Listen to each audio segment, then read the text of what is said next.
I would like to thank King Solomon for his extraordinary words and the magnificent kingdom of Saudi Arabia for hosting today's summit. I am honored to be received by such gracious hosts. I have always heard about the splendor of your country and the kindness of your citizens, but words do not do justice to the grandeur of this remarkable place and the incredible hospitality you have shown us from the moment we arrived. You also hosted me in the treasured home of King Abdul Aziz, the founder of the kingdom, who united your great people.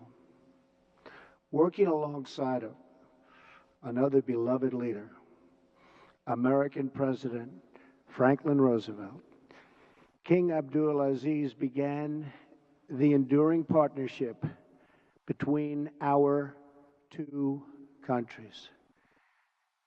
King Solomon, your father would be very, very proud to see that you are continuing his legacy.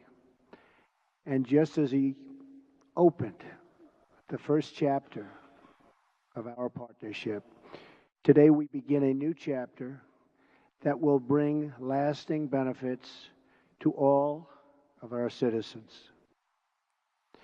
Let me now also extend my deep and heartfelt gratitude to each and every one of the distinguished heads of state who made this journey here today.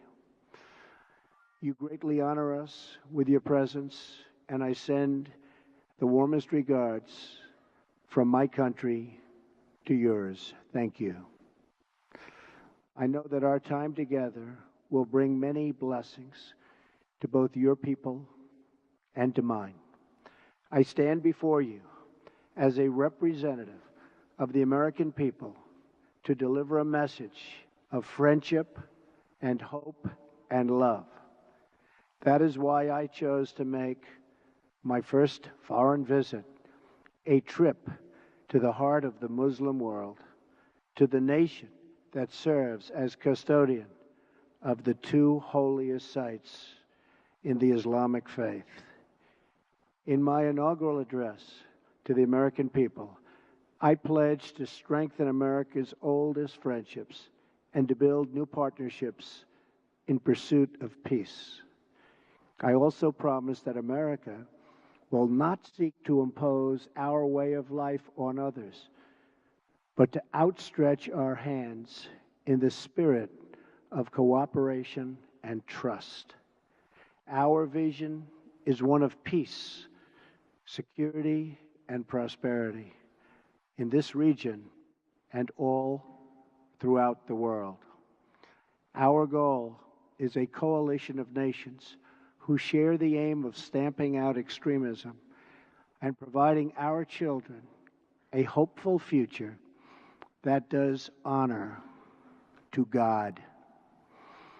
And so this historic and unprecedented gathering of leaders, unique in the history of nations, is a symbol to the world of our shared resolve in our military that will protect the safety of our people and enhance the security of our wonderful friends and allies, many of whom are here today. Bonds of friendship, security, culture, and commerce. For Americans, this is a very exciting time. A new spirit of optimism is sweeping our country. In just a few months, we have created almost 1 million new jobs, added over $3 trillion in new value, lifted the burdens on American industry, and made record investments in our military that will protect the safety of our people and enhance the security of our wonderful friends and allies, many of whom are here today. Now, There is even more blessed news that I am pleased to share with you.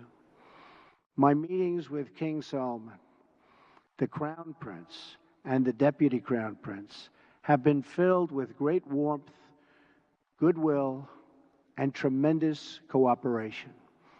Yesterday, we signed historic agreements with the Kingdom that will invest almost $400 billion in our two countries and create many hundreds of thousands of jobs in America and Saudi Arabia.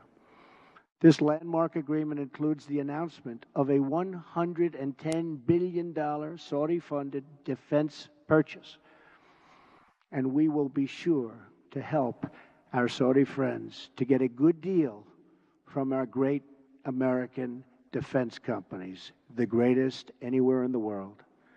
This agreement will help the Saudi military to take a far greater role in security and operations having to do with security. We have also started discussions with many of the countries present today on strengthening partnerships and forming new ones to advance security and stability across the Middle East and far beyond. Later today, we will make history again with the opening of the new Global Center for Combating Extremist Ideology, located right here in this central part of the Islamic world. This groundbreaking new center represents a clear declaration that Muslim-majority countries must take the lead in combating radicalization, and I want to express our gratitude to King Salman for his strong demonstration and his absolutely incredible and powerful leadership. I have had the pleasure of welcoming several of the leaders present today to the White House, and I look forward to working with all of you. America is a sovereign nation, and our first priority is always the safety and security of our citizens. We are not here to lecture. We are not here to tell other people how to live, what to do, who to be, or how to worship. Instead, we are here to offer partnership based on shared interests and values to pursue a better future السعي إلى مستقبل أفضل لكلنا. فهنا في هذه القمة سوف نناقش المصالح كثيرة But above all, we must be united in pursuing the one goal that transcends every other consideration. That goal is to meet history's great test, to conquer extremism and vanquish the forces that terrorism brings with it every single time. Young Muslim boys and girls should be able to grow up free from fear, safe from violence, and innocent of hatred. When young Muslim men and women should have the chance to build a new era of prosperity for themselves, it has to be done, and we have to let them do it. With God's help, this summit will mark the beginning of the end for those who practice terror and spread its vile creed. At the same time, we pray this special gathering may someday be remembered as the beginning of peace in the Middle East, and maybe even all over the world. But this future can only be achieved through defeating terrorism and the ideology that drives it. Few nations have been spared the violent reach of terrorism. America has suffered repeated barbaric attacks, from the atrocities of September 11th to the devastation of the Boston bombings to the horrible killings in San Bernardino and Orlando. The nations of Europe have also endured unspeakable horror. So too have the nations of Africa and South America. India, Russia, China, and Australia have all been victims. But in sheer numbers, the deadliest toll has been exacted on the innocent people of Arab, Muslim, and Middle Eastern nations. They have borne the brunt of the killings and the worst of the destruction in this wave of fanatical violence. Some estimates hold that more than 95% of the victims of terrorism are themselves Muslim. We now face a humanitarian and security disaster in this region that is spreading across the planet. It is a tragedy of epic proportions. No description of the suffering and depravity can begin to capture its full measure.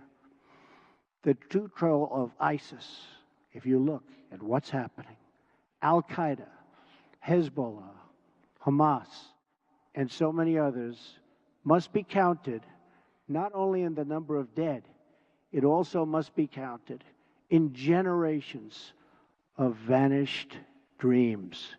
The Middle East is rich with natural beauty, vibrant cultures, and massive amounts of historic treasures. It should increasingly become one of the great global centers of commerce and opportunity. This region should not be a place from which refugees flee, but to which newcomers flock. Saudi Arabia is home to the holiest sites in one of the world's great faiths. Each year, millions of Muslims come from around the world to Saudi Arabia to take part in the Hajj. In addition to ancient wonders, this country is also home to modern ones, including soaring achievements in architecture. Egypt was a thriving center of learning and achievement thousands of years before other parts of the world.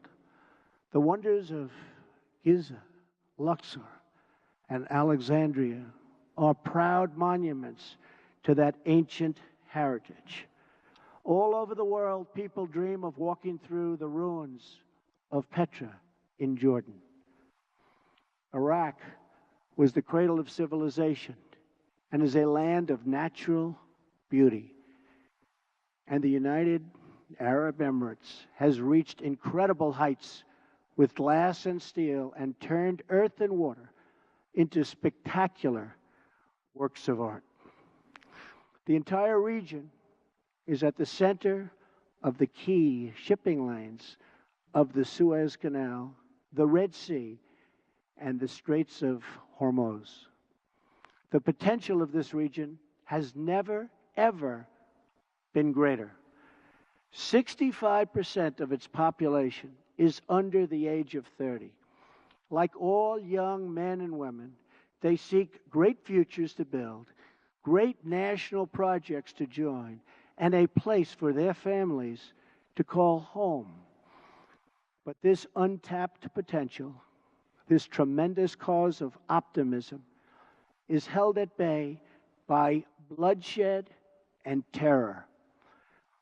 There can be no coexistence with this violence. There can be no tolerating it, no accepting it, no excusing it, and no ignoring it. Every time a terrorist murders an innocent person and falsely invokes the name of God, it should be an insult to every person of faith. Terrorists do not worship God, they worship death. If we do not act against this organized terror, then we know what will happen and what will be the end result. Terrorism's devastation of life will continue to spread. Peaceful societies will become engulfed by violence, and the futures of many generations will be sadly squandered. If we do not stand in uniform condemnation of this killing, then not only will we be judged by our people, not only will we be judged by history, but we will be judged by God. This is not a battle between different faiths. different sects, or different civilizations. This is a battle between barbaric criminals who seek to obliterate human life and decent people, all in the name of religion. People that want to protect life and want to protect their religion. This is a battle between good and evil. When we see the scenes of destruction in the wake of terror, we see no signs that those murdered were Jewish or Christian, Shia or Sunni. When we look upon the strains of innocent blood soaked into the ancient ground, we cannot see the faith or sect or tribe of the victims. We see only that they were children of God whose deaths are an insult to all that is holy. But we can only overcome this evil if the forces of good are united and strong, and if everyone in this room does their fair share and fulfills their part of the burden.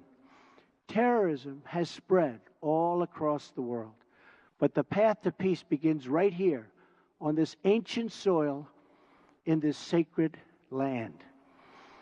America is prepared to stand with you in pursuit of shared interests and common security. But the nations of the Middle East cannot wait for American power to crush this enemy for them. The nations of the Middle East will have to decide what kind of future they want for themselves, for their country, and frankly, for their families and for their children. It's a choice between two futures, and it is a choice America cannot make for you. A better future is only possible if your nations drive out the terrorists and drive out the extremists. Drive them out. Drive them out of your places of worship. Drive them out of your communities. Drive them out of your holy land. And drive them out of this earth. For our part, America is committed to adjusting our strategies to meet evolving threats and new facts. We will discard those strategies that have not worked and will apply new approaches informed by experience, talent, and judgment. We are adopting a principled realism rooted in common values, shared interests, and common sense. Our friends will never question our support, and our enemies will never doubt our determination. Our partnerships will advance security through stability, not through radical disruption. We will make decisions based on real-world outcomes, not inflexible ideology. We will be guided by the lessons of experience, not the confines of rigid thinking. And wherever possible, we will seek gradual reforms, not sudden intervention. We must seek partners, not perfection, and to make allies of all who share our goals. Above all, America seeks peace, not war. Muslim nations must be willing to take on the burden if we are going to defeat terrorism and send its wicked ideology into oblivion. The first task in this joint effort is for your nations to deny all territory to the foot soldiers of evil. Every country in the region has an absolute duty to ensure that terrorists find no sanctuary on their soil. Many are already making significant contributions to regional security. Jordanian pilots are crucial partners against ISIS in Syria and Iraq. Saudi Arabia and a regional coalition have taken strong action against Houthi militants in Yemen. The Lebanese army is hunting ISIS operatives who try to infiltrate their territory. Emirati troops are supporting our Afghan partners and supporting them strongly. In Mosul, American troops are supporting Kurds, Sunnis, and Shias fighting together for their homeland. Qatar, which hosts the U.S. Central Command, is a crucial strategic partner. Our long-standing partnership with Kuwait and Bahrain continue to enhance security in the region. Our courageous Afghan soldiers are making tremendous sacrifices in the fight against the Taliban and others in the fight for their country. As we deny terrorist organization control of territory and populations, we must also strip them of their access to funds. We must cut off the financial channels that let ISIS sell oil, let extremists pay their fighters, and help terrorists smuggle their reinforcements. I am proud to announce that the nations here today will be signing an agreement to prevent the financing of terrorism, called the Terrorist Financing Targeting Center, co-chaired by the United States and Saudi Arabia, and joined by every member of the Gulf Cooperation Council.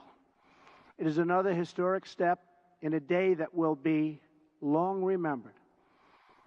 I also applaud the Gulf Cooperation Council for blocking funders from using their countries as a financial base for terror, and for designating Hezbollah as a terrorist organization, which they certainly are, last year. Saudi Arabia also joined us this week in placing sanctions on one of the most senior leaders of Hezbollah. Of course, there is still much work to be done. That means honestly confronting the crisis of Islamic extremism and the Islamicists and Islamic terror of all kinds.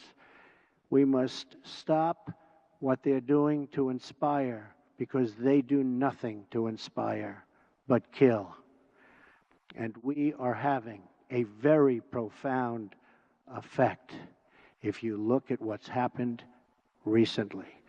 And it means standing together against the murder of innocent Muslims, the oppression of women, the persecution of Jews, and the slaughter of Christians.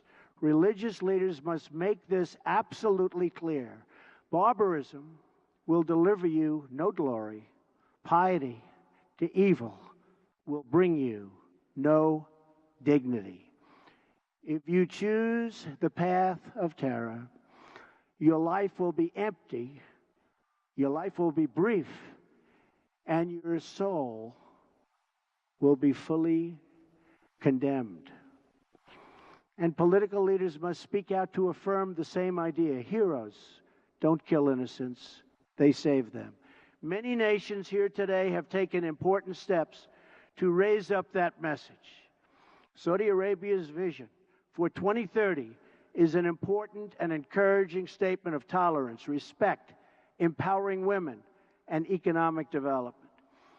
The United Arab Emirates has also engaged in the battle for the hearts and souls, and with the United States launched a center to counter the online spread of hate. Bahrain, too, is working to undermine recruitment and radicalism. I also applaud Jordan, Turkey, and Lebanon for their role in hosting refugees.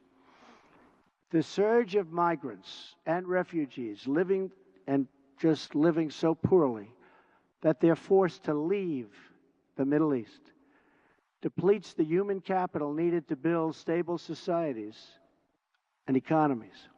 Instead of depriving this region of so much human potential, Middle Eastern countries can give young people hope for a brighter future in their home nations and regions.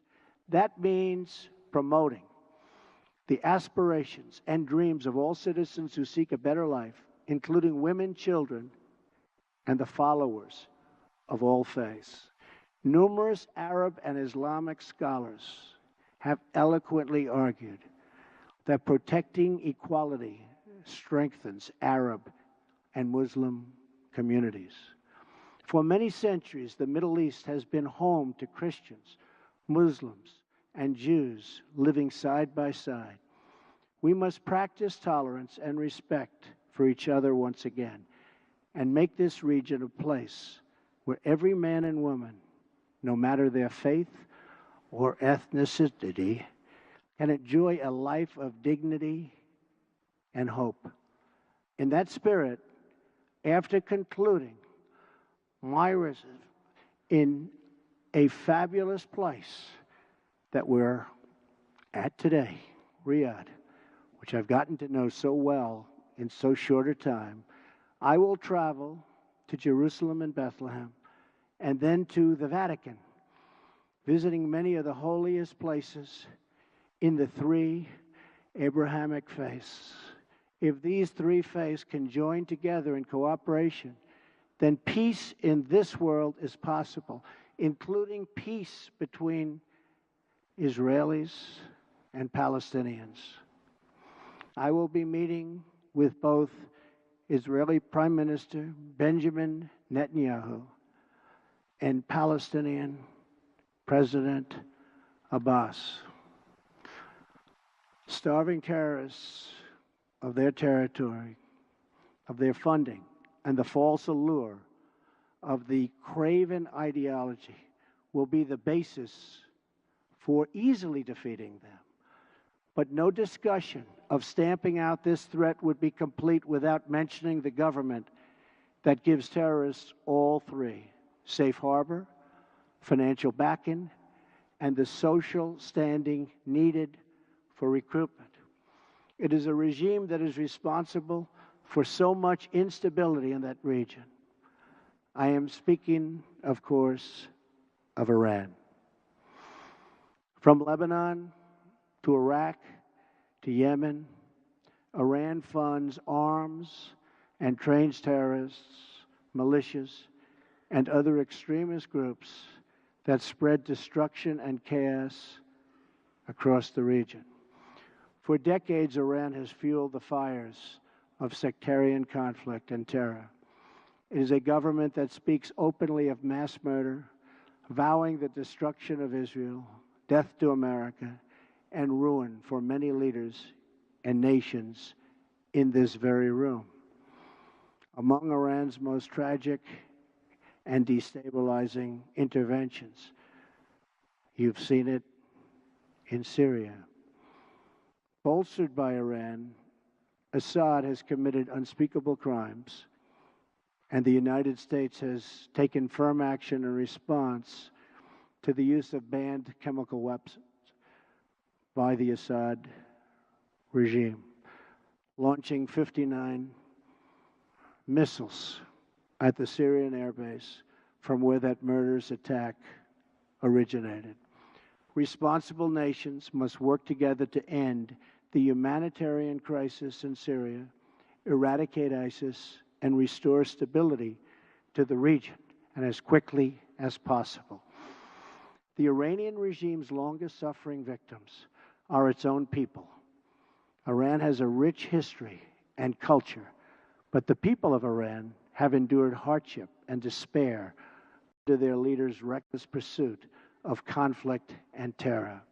Until the Iranian regime is willing to be a partner for peace, all nations of conscience must work together to isolate Iran, deny it, funding for terrorism, cannot do it, and pray for the day when the Iranian people have the just and righteous government they so richly deserve.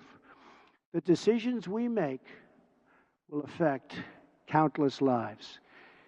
King Solomon, I thank you for the creation of this great moment in history and for your massive investments in America and its industries and its jobs. I also thank you for investing in the future of this part of the world. The fertile region, and it is so fertile, has all of the ingredients for extraordinary success: a rich history and culture, a young and vibrant people, a thriving spirit of enterprise. But you can only unlock this future if the citizens of the Middle East are freed from extremism, terror, and violence. We in this room are the leaders of our peoples. They look to us for answers and for action. And when we look back at their faces, behind every pair of eyes is a soul that yearns for justice and yearns for peace. Today, billions of faces are now looking at us, waiting for us to act on the great question of our time. Will we be indifferent in the presence of evil? Will we protect our citizens from its violent ideology? Will we let its venom spread through our societies? Will we let it destroy the most holy sites on earth? If we do not confront this deadly terror, we know what the future will bring: more suffering, more death, and more despair. But if we act, if we leave this magnificent room unified and determined to do what it takes to destroy the terror that threatens the world, then there is no limit to the great future our citizens will have. The birthplace of civilization is waiting to begin a new renaissance. Just imagine what tomorrow could bring: glorious wonders of science, art, medicine, and commerce to inspire mankind. Great cities built on the ruins of shattered towns. New jobs and industries that will lift up millions and millions of people. Parents who no longer worry for their children, their families, and who no longer mourn for their loved ones. And the faithful who finally worship without fear. These are the blessings of prosperity and peace. These are the desires that burn with a righteous flame in every single human heart. And these are the just demands of our beloved people.